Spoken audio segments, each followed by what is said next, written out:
Welcome in, everybody, to another edition of the Sick Podcast, Recruits Draftcast. Yes, I am back in Canada, home in Montreal. We left Vegas. It was a lot better coming back than going. I'll just say that.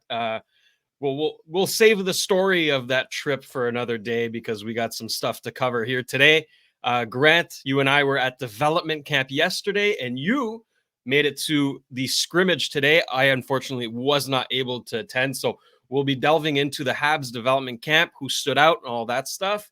There was also a very interesting trade that happened today involving the Edmonton Oilers and the Buffalo Sabres, which has a lot of people in uproar. So we're going to get Grant's thoughts on that and a whole lot more. So let's get into it. Turn up your volume. Because you're about to listen to the Sick Podcast. Recruits Draftcast. With our first pick in the 2022 NHL Draft, les Canadiens de Montréal sont fiers de repêcher from the Slovakian national team and TPS Turku, Juraj Slafkovsky. The sickest NHL draft and scouting podcast. It's gonna be sick. We might need to get the audio of Celine Dion announcing Ivan Demidov as our intro pretty soon. But I do love that Slafkovsky one. It always feels good. Producer Shane here, as always, and the gentleman next to me. You know him, you love him. It's Grant McCagg. Grant, how are you? I don't see you. I don't see you. Where? Oh, next. Okay, now I get. Yeah. Hey, I'm good. How are you? I'm recuperating. Still recuperating, aren't you? Listen, this Vegas trip kicked the bejesus out of me, but you know what? We power through. Listen, I slept 15 hours straight when I came back. Like, young lads. I've never done that. Anyways. Yeah. Vegas is not for the faint of heart, but I've worthwhile done that trip. Yeah, I've slept 15 hours before, but it wasn't because I went on a road trip. It was just when I was young and little wild. College days, you could say. But that that was the 80s, right? That you're obligated to do that every now and then. But yeah, I mean, it was fun to get down to Montreal again, and I have not had a better road trip as far as driving, because I'm not a huge drive in the city fan, and especially Montreal. It's always seems to be construction and everything. Everybody seems to be in a hurry. I'm from a town with one stoplight, so and you go to turn left and you're going straight, and the person lets you turn left. That type of town, I don't find Montreal lets you turn in front of them. No. But anyways, it was my first time on the A30. Took the toll. Like I always punch in the Google, and that was the best. That was the quickest route. So okay, I'll take the right to Brassard, and it's like you just get off the highway and it's right there. I would have paid $20, let alone the $4 or whatever it was each way, as it turned out. So I love that highway. That's my new favorite highway, the A30. Thank you. That's right. I share the sentiment. Sentiment. I'm a big fan of the 30 as well. Before you take it. I live right next to the 30. Like it's perfect for me. Yeah. Oh, perfect.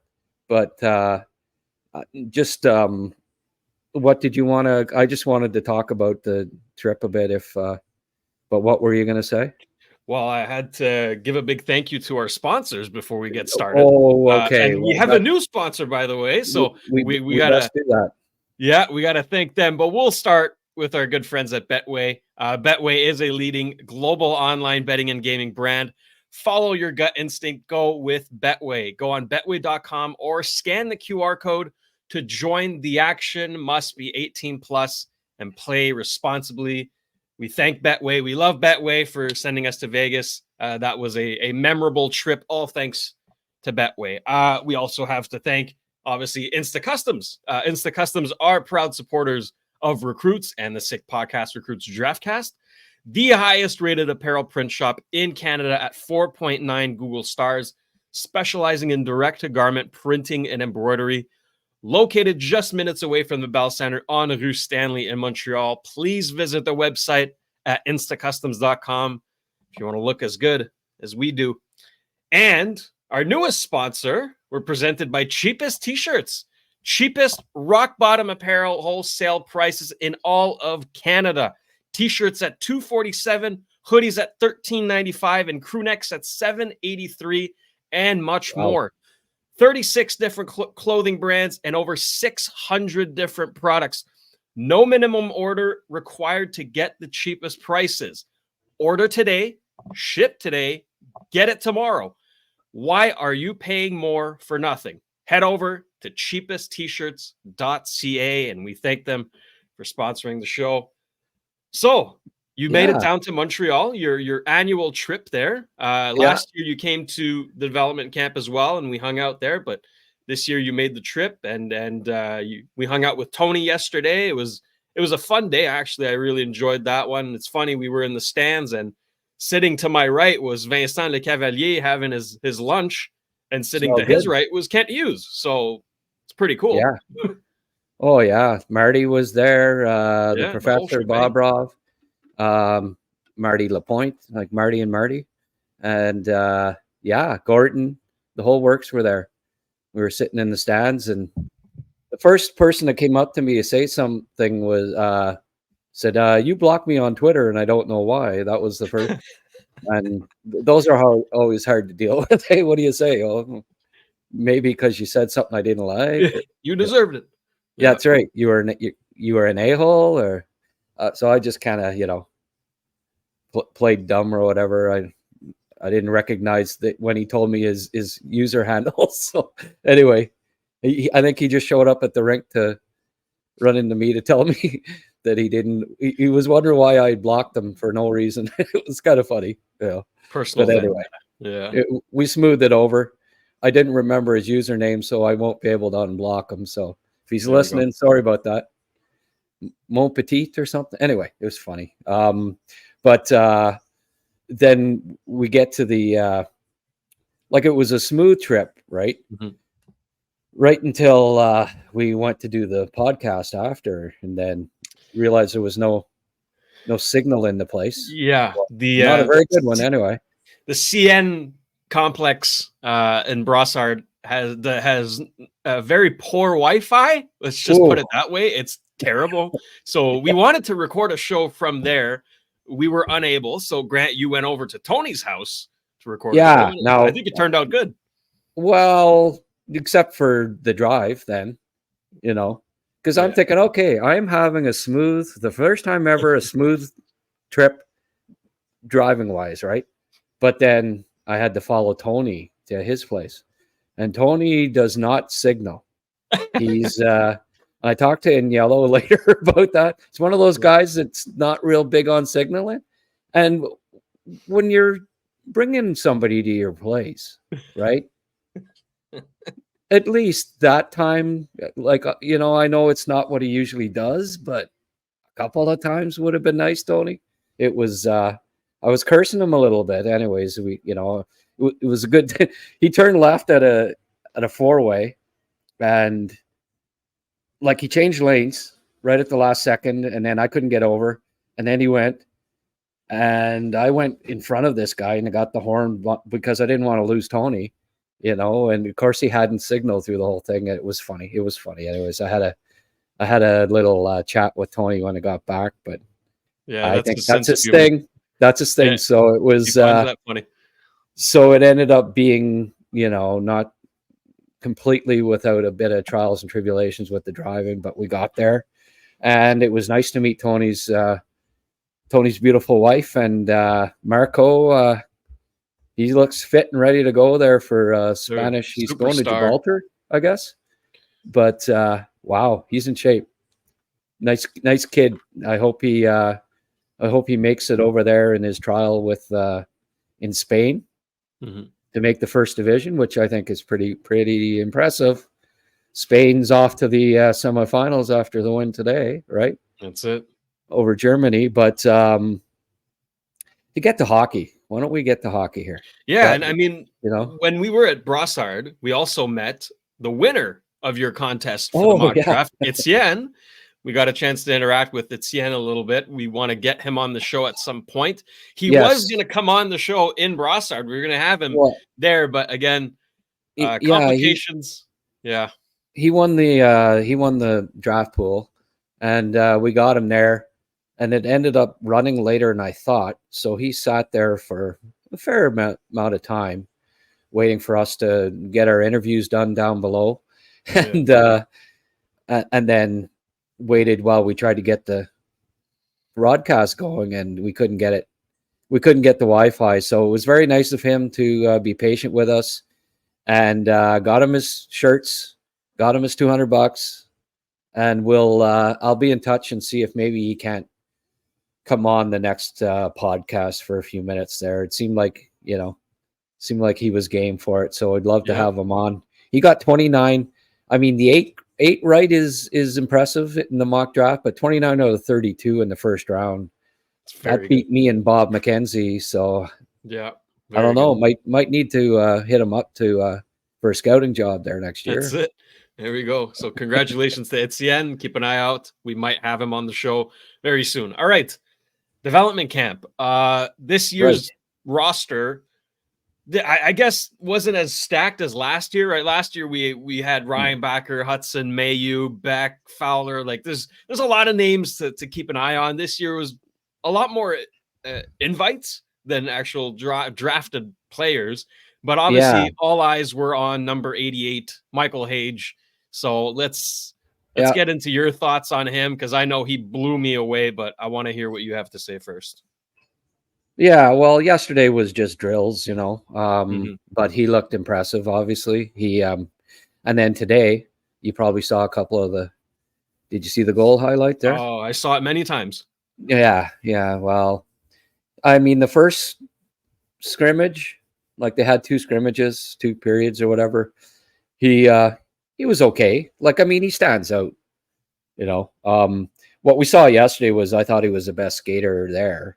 And again, we saw it again today, that at 18 to go to a camp with other drafted players and be the best skater, the scouts were right in that description that he was an excellent skater, because you could see it right away, right? But then he showed off those silky mitts and the shot today. It was all in one shift that he had the 2 highlight play. Like, he had the beautiful goal, and then he tic-tac-toe pass. It was just right off his stick, right to Harris. Yep. And bingo. Harris impressed me yesterday, and then he scored 2 goals today. Mm-hmm. I think he's kind of the guy. For whatever reasons, I didn't really follow him this last year. Maybe because he was a later pick and just off the radar. I hadn't really scouted him in his draft year. So he goes to Denver and he scores 14 goals for a national champion as a freshman. That's it. Not many late round draft picks do that. That's a very impressive thing. And we could see why, I think, in the 2 days, why he wouldn't shock me if he scored 20, 25 goals this year in college, and was a big piece of Denver, because they have a few guys graduating, obviously, as a national champion. He was a nice, pleasant surprise, but Hage was basically it was the draft picks that stood out, and that's not a surprise. And the one that stood out the most was Hage. Yeah. Last year we were spoiled with Engstrom. Don't forget, was there as well. That's what I mean. It was stacked last year. Engstrom, Reinbacher, Hudson, and Mayu were all there last year. My goodness. And then this year, the best was Owen Protz, and that's nothing against Owen Protz. He actually was impressive. Mm-hmm. Based on what I saw at this camp, for a 4th round pick, he looks really like that was a really good pick. Looks like a 3rd at the very least, if you were to, just based on what I've seen up close. It's nice to be that close to them and get a really good look at their skills. Yeah. Especially the drills yesterday where they're all in close, the blue line in, or even a half of a zone, where you just have to be so quick, and you get to see how a person stick handles, how they think, how quick they are. All things that are very important at the NHL level, because there's not, you go from junior or whatever to a pro camp like this, there's not a lot of room out there to begin with. But then where you magnified even more, it was just you get a really quick glimpse at who's got skill, who's the quick thinkers, who's got quick twitch muscle. And Protz, for a kid that's like, I don't know, he weighs about 210. He's pretty thick kid. He's pretty good skater, pretty mobile, pretty agile. He would be the guy on defense that, that I was impressed with. And hey, he was the guy that was the 4th round pick, the only one picked in the top 4 rounds. So that computes, right? That's it. Bergquist as well. You like Motu, right? Yeah, I did. As an invite, he bobbled the puck a couple of times today. He wasn't quite as good as he was yesterday, I don't think. But yeah, really nice skater. He's good outlet pass. He was good in Kitchener too. I was talking to Bob McKenzie today, and he seems to think he's probably ECHL, AHL cusper type, and he likely go to university, but just a great kid. Every one of these kids, with maybe a couple exceptions, is good hockey player. Like you get to see, you get to appreciate just how fine a line it is between being a pro and not being a pro, but being, a really good junior player that just isn't going to get that chance, right? Because I thought there were a few of them that looked pretty good. Of the invites up front, obviously Nadeau got a hat trick today. And he impressed me yesterday. Good feet. Really good feet. Yeah. I mean, he played with his brother Bradley, who was a top 50 or top 40 pick last year for Carolina. So you wonder, is it because he played with his brother that he put up all those points? No. You could see today that he's got a lot of skill, and I don't know if anything comes of it. I fully expect him to go back to Maine and have another big season there. But I think at the very least he caught the attention of the Habs brass. They were all there. So absolutely. Oh yeah. Who are a couple other guys yesterday, Shane? That well, I think a lot of people were keen on Zetterberg, right? Not just because of the name, but because he put up quite a few points. I mean, it's 58 points in 45 games at Örebro in Sweden. So that's, he is 5'7", and it shows on the ice. He's clearly smaller than everyone else, but he moves, man. He moves. Yeah. Well, there were a couple of drills there early on where they were in tight along the boards, and they were kind of board drills, and you could see where he would have issues at the North American level if he came over to play, just because of that lack of size.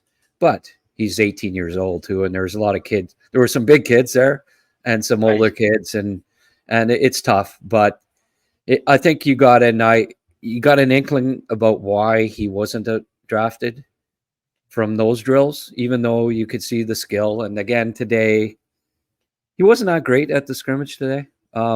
Nadeau certainly was better, but Nadeau is a couple years older too. So you got to keep that in perspective. But I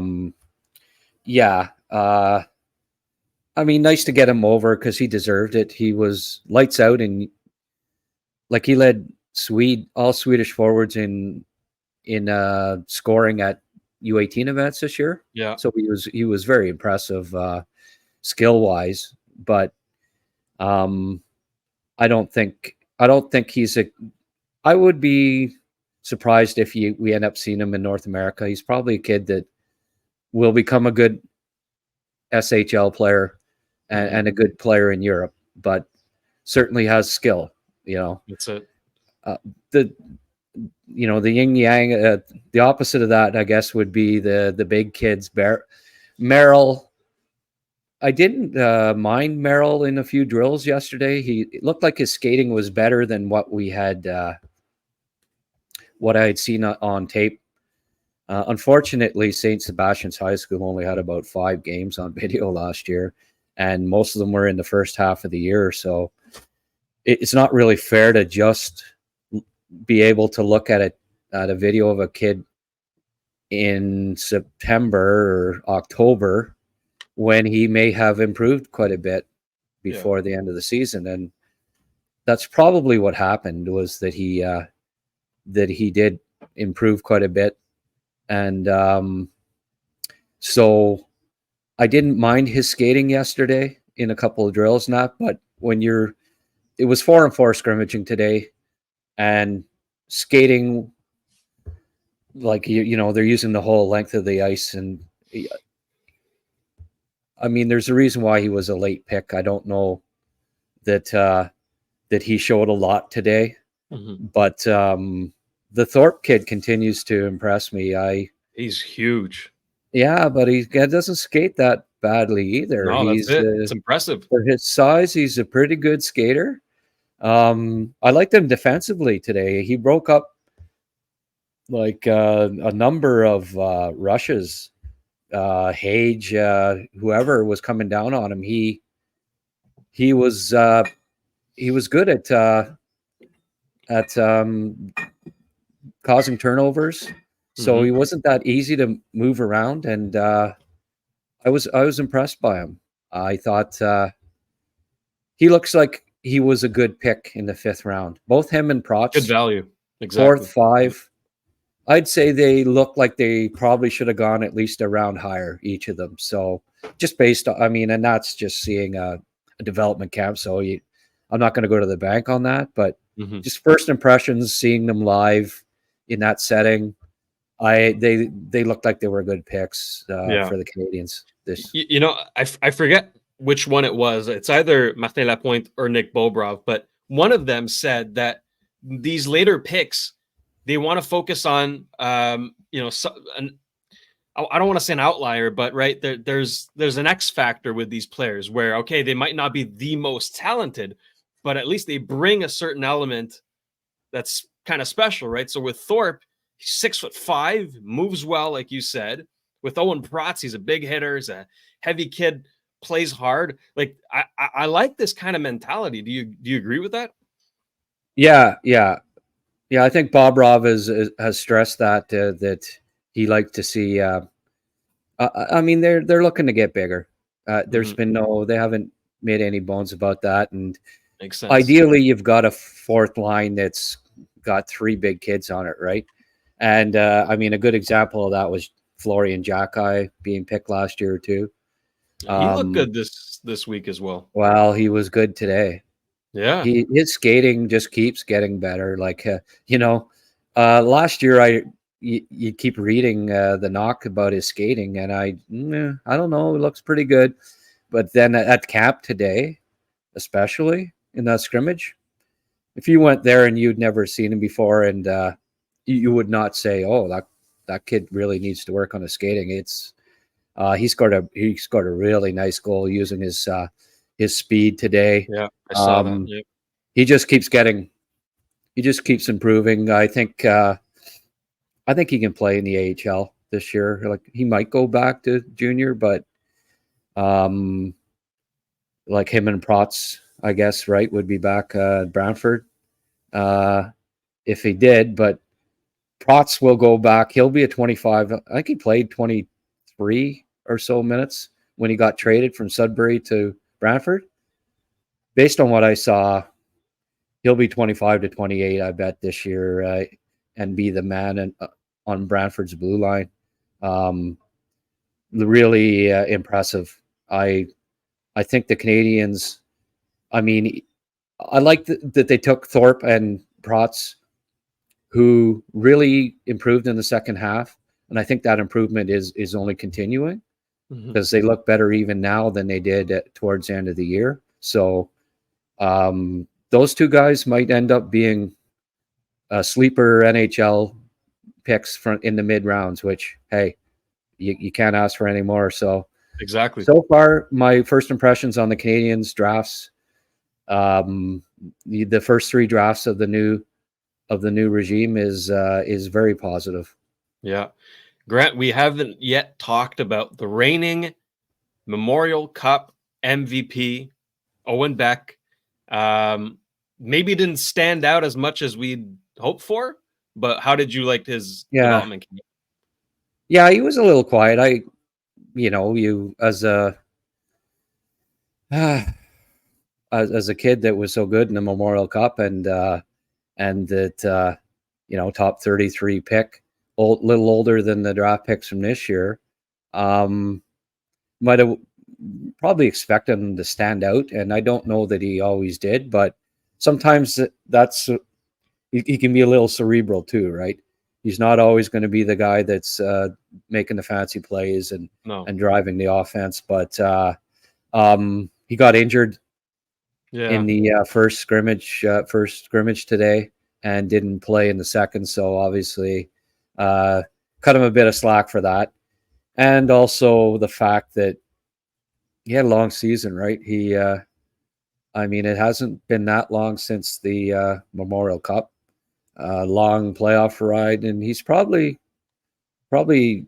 took some time off and rested a bit, and it's not a surprise that he didn't maybe have that jump that we saw in the Memorial Cup last year. So I'd rather see him impress in the Memorial Cup championship game than impress in a scrimmage and development camp in July. When it matters most. Yep. He's a big game guy, so it doesn't bother me at all. Philip Eriksson looked good today. Didn't really notice him as much yesterday, but today he's his skating just keeps getting better and better, and he's got good skill.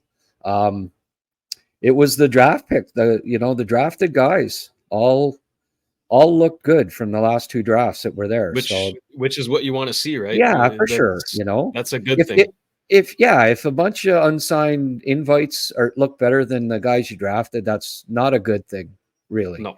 And we've had development camps like that before. And just a quick look here. Del Elche, he was really good last year, so I was probably expecting a little more than what I saw this year. He wasn't as good at this camp. Now he went through another draft, right? But I like this kid's feet. He's got great feet, and it's too bad they kind of stacked the red team, and the white team was there was Beck and then a lot of invites. Beck and the invites, I think, is what they should have, instead of them being the white team, they should have been just called Beck and the invites. But and then when Beck was gone, the second scrimmage there, it got ugly in a hurry. Fowler, we haven't even spoke about Fowler. Look good at camp. The kid's he's a winner. He's a real personality. You gotta love the great attitude. I had a few fans come up to me and that have recognized me from this and from Tony's, of course, too. But hey, I see, are you Grant McCagg? Yeah, I hope so. And I appreciate the praise and it always feels good. So I love to interact with the fans when not just the guys that get blocked on Twitter. It's nice to hear the good fans too. And this one fella, he was there with his niece and 2 kids, and he showed me a nice shot that he got with Fowler and one of his kids, and the big smile on Fowler's face. He's a real gem of a personality. He said it in an interview afterwards. He said like it felt good to have people want to come to me and ask for autographs and pictures. And he said, I made sure that everybody who wanted a picture got one. So that's the attitude, man. I love that. Saw him. He came down yesterday when we were conducting the interviews, and he came down for a bit. He didn't get interviewed, but he's transformed his body a fair bit in the last year, which is no surprise, good. Right? Boston College. Like, that was why he didn't get picked till the third round last year. I mean, you looked at his numbers and you'd say, well, why wasn't this guy a top 50 pick? And it's when you saw him, like, he was, he probably had an extra 20 pounds on him last year, yet he was still that good. Yeah. And, I was talking, me and Stu Cowan were talking, and said, yeah, like last year he didn't look like an athlete, and this year he does, and that's exactly, he's transformed his body. He doesn't, he's in a lot better shape. So, it's one of the things about the draft, which is because it's so unpredictable. You look at kids, and if they're really skinny, scouts are more apt to say, well, the real skinny guy can put on the weight and get stronger, so we'll take a chance on him, as opposed to the kid that's overweight yet still good at, still draft worthy, that could, if he gets in shape, become a really good pro. Like it, I mean, I can remember a few in the past. Devontae Smith-Pelly, like, if you've seen him since he retired, you see how he ballooned up to like 300 plus pounds, like within a year. They had him, he was broadcasting, but you could just tell that he's just one of those kids that has trouble keeping the weight off, right?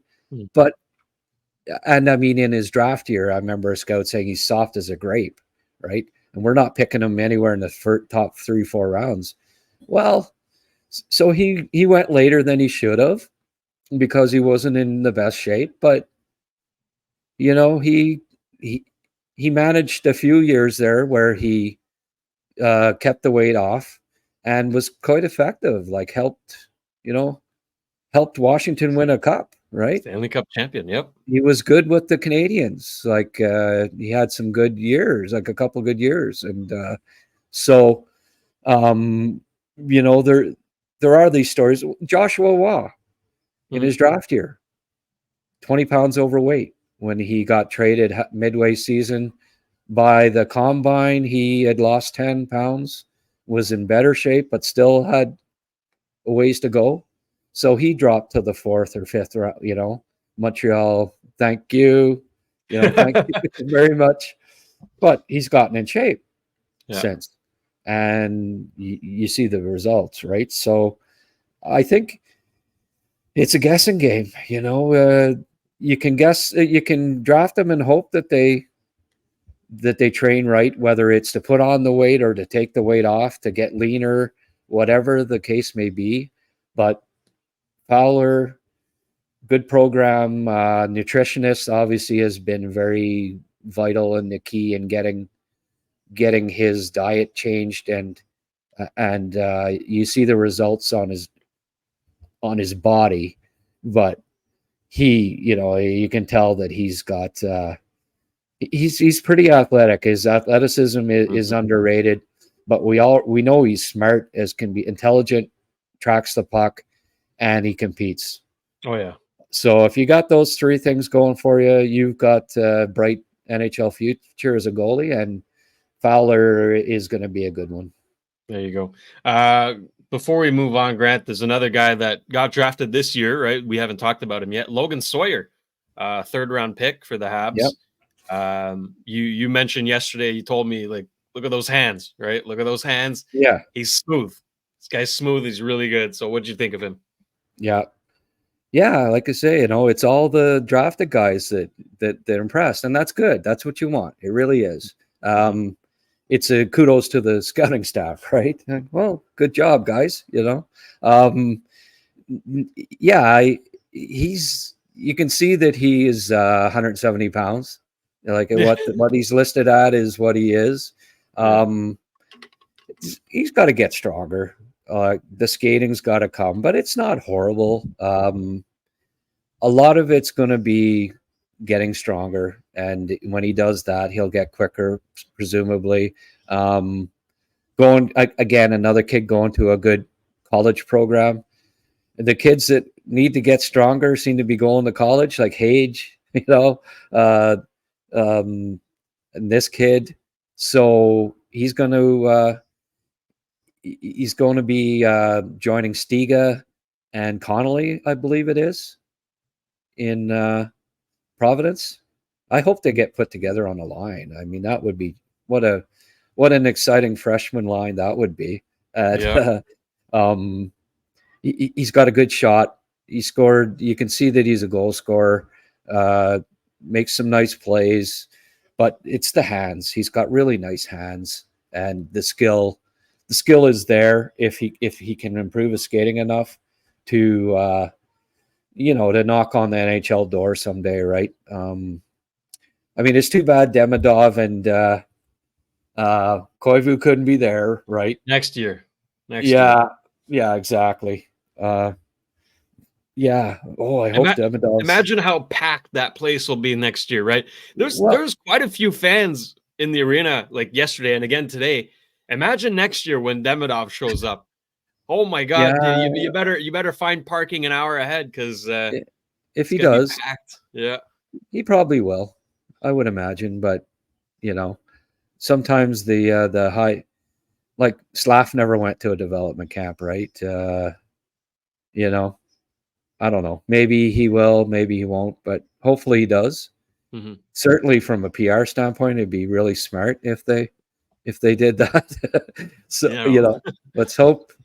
But even still, like, considering there was only one, first round draft pick there, didn't have all those hype defensemen like last year. Still, half the stands were filled, and then all the way you couldn't find a seat along the glass. Oh yeah, around. So that middle of July, beautiful Friday, afternoon, World Cup or Euro Cups going on, right? And it's a religion here. Still got people coming out, say, let's go see Michael Hage and Jacob Fowler, like diehard fans. You gotta love it. Best fans in the world, Habs fans. Not even close. Well, I think we've touched on just about every guy here at development camp. Really, my standout was Michael Hage. How can you not? Like, this guy moves like butter. He's just so impressive to watch, and he is damn good. So keep an eye on him in Michigan this year. He's going to tear it up. I just have a feeling. Grant, before we head out, there was a trade made today between the Oilers and the Buffalo Sabres, which a lot of people are not thrilled about. Or if you're an Oilers fan, apparently you're thrilled about this. The trade is Matt Savoie going to Edmonton in exchange for Ryan McLeod and Tyler Tullio. So, I mean, people look at the numbers, right? Matt Savoie put up 71 points in 34 games this season, split between Wenatchee Wild and the Moose Jaw Warriors. So right then and there, you're like, this should be pretty good. Right? He's picked 9th overall in 2022, but you might have another perspective on this trade. So I'm curious to hear about it. I was looking at his stats there on my phone, and elite prospects, it doesn't always cooperate with your phone. Do you have his playoff stats in front of you? He put up 24 points in 19 games. Okay. That's pretty good. When you're a smaller skilled player at junior level, that's the more important stat for me. That's it. It's 19 goals, 13 games. Sorry, 10 goals in 19 games. Sorry. Yeah. And the year before, how did he? No playoffs. I mean, 22-23 with Winnipeg when it was still the Winnipeg Ice. He put up 29 points in 19 games. So he's been a consistent playoff performer. Right, but he went from more than 2 points a game in the regular season to 1.2 or something like that. like almost half this past season, right? 71 points in 34 games, and Which is then 1.8 or something like that to 1.2. So a significant 22-23, he put up 95 points in 62 games in Winnipeg. Yeah. I'm just talking this season. You gave me his regular season stats, and they look nice, but for an undersized kid that you want to be able to play in tight checking in the NHL, it's those playoff stats that are a little more important to me.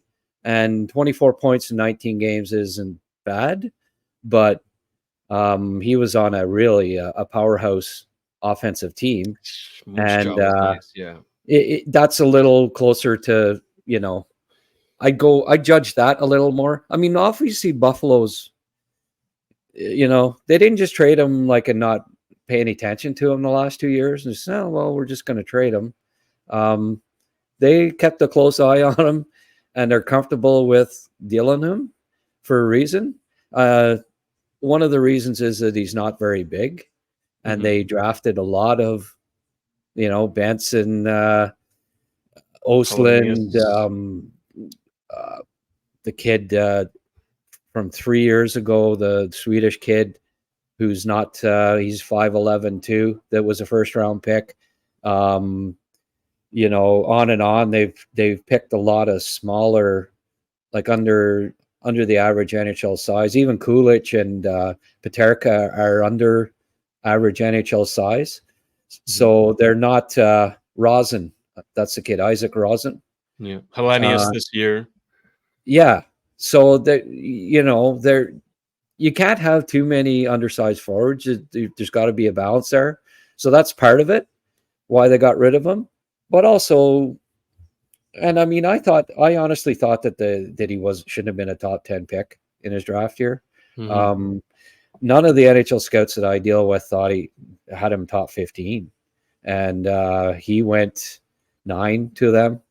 It was a bit of a surprise, and I think it's fair to say that they don't think that they should have picked him top 10, or they wouldn't have dealt him for Ryan McLeod, right?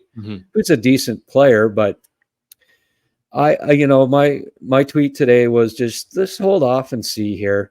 McLeod's a better NHL player than, he's going to help Buffalo more than Savoie helps Edmonton over the next couple of years, I think.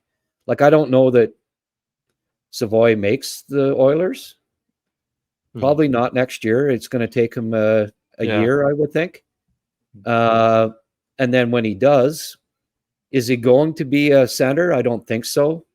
Not at his size. He's not real good defensively, and plays a lot on the wing, actually, ends up. So do you end up with a number? I don't see him being a top 3 winger in Edmonton. Maybe a 4 or 5. And what was McLeod, a number 3 center? So are you really going to be getting a more valuable player with Savoie in the NHL, at the NHL level, than McLeod? Maybe. Certainly number 3 center with his size and two-way ability typically brings you more than a one-way 5'9", you know, that's not a real good defensive winger, that's undersized, that's probably going to be middle line winger. I don't know that. I don't see why Edmonton fans are, because they're looking just at the point totals in junior in the regular season, and that's not a smart way of judging a player. It's all about NHL projection, and clearly Buffalo thought, well, this guy I don't think is going to be a top 6 player for us, or they would never have made that trade. They don't think so. I don't think so. Like, I think he's going to have to show a lot and improve and keep improving his skating. But yeah, I mean, when you just look at the stats and where he was drafted, you think, and it's the same with Holtz, I guess. You know, New Jersey getting rid of him, and he's a top 7 or top 10 pick. Well, who would know better than the team that had them, especially in the minors, right? That's They it. don't think that he's going to be a top 6 forward going forward. So they dealt him before he got to Zadina value, where he's, just gone on waivers, right? Not all these top 10 guys don't always pan out. There's usually one or two, Boquist, Zadina, Hayton, you can go on and on with guys that don't quite live up to where they're picked. Kravtsov, Elias Anderson. I mean, every draft there's a kid or two in the top 10 that doesn't develop as much as others. So I don't mind this trade for Buffalo. I think they needed a McLeod type, a bigger two-way defensive center. The fit's there. He's going to help them over the next 2 years. They want to make the playoffs after, what is it, 15 years? I lost track. I don't even know anymore. Something ridiculous where Might be more. Yeah, 16 years. So you can, they don't think Savoie can probably make the team this year. Well, make the trade, get a third line center that can, Zemgus Girgensons take his place, right? So, hey, I don't mind the trade for Buffalo nearly as much as a lot of people are saying. Mm-hmm. Well, that's good to know. Let us know in the comments what you thought about the trade, especially if you're an Oilers or a Sabres fan. We want your thoughts on that move. And I think that'll do it for us today. A bit of a shorter show, but that's what we're trying to do here. Cut it down, shorter and more shows. I think that's what we'll do here moving forward. So that'll do it for today. Listen, we're providing you with prospect content all year long. Okay, this doesn't stop. As one class moves on, another appears, and once the Linka Gretzky shows up, we're gonna get into this 2025 draft class. But for now, we're still talking about this class that was just drafted. Oh yeah. I think I'm going to take a couple of weeks break, and that's it. Before I really dive into the next draft class. But then, it'll be getting close to Hlinka time. I'll start doing some video on last year on the kids, but I don't try to get into it too heavy because things can change in a hurry with kids from 16 to 17. You got to be careful with overrating guys going into the draft. I just wanted to mention something, Shane, before I meant it earlier about cheapest t-shirts. We all got a $150 voucher from Nick, who also has Insta Customs. So he's really, he's supporting us big time. We really appreciate the double support, and we hope that people really check out. I was having a look on, every major brand is on there. Like I wish it was a gift. I wish it was a voucher for like $300 because there's some beautiful stuff in there at great prices. Yeah. So I'm going to be using that up. As soon as we get the promo code, I'll send it off to you. And we've got ourselves some free merch. Thanks to Nick and Cheapest T-shirts. So big shout out. We really appreciate the support. Nick is the man. So we want to thank him. We want to thank Betway as well for all of our sponsors. We appreciate you greatly, and we appreciate you tuning into the show. If you haven't already, please subscribe, hit the notification bell so you don't miss a new show. And for Grant McCagg, I am producer Shane. We thank Jimmy behind the scenes. This has been another edition of the Sick Podcast Recruits Draftcast. Till next time, take care. And that's a wrap. Hope you don't miss us too much until next time. Follow the Sick Podcast Recruits Draftcast on YouTube, Facebook, Google Play, and Apple Podcasts.